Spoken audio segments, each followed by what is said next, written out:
Je vais m'intéresser aujourd'hui à la façon de construire une courbe représentative quand on a le tableau de variation d'une fonction f. Donc la première chose, je vais mettre les points qui vont servir de valeur charnière par rapport aux variations. Je vous rappelle que dans un tableau de variation, quand il y a une flèche qui descend comme ceci, on dit que la fonction est décroissante. C'est-à-dire que les images vont diminuer petit à petit.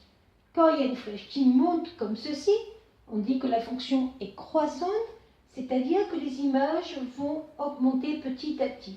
Je vous rappelle que le sens de lecture sur l'axe des abscisses, l'axe des x, est dans le sens de la flèche.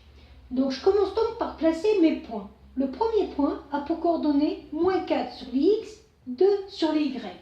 Donc -4 sur les x, 2 sur les y. Voilà le premier point de ma courbe.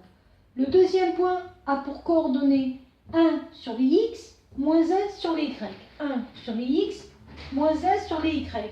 Le troisième point a pour coordonnées 3 sur les x et 5 sur les y.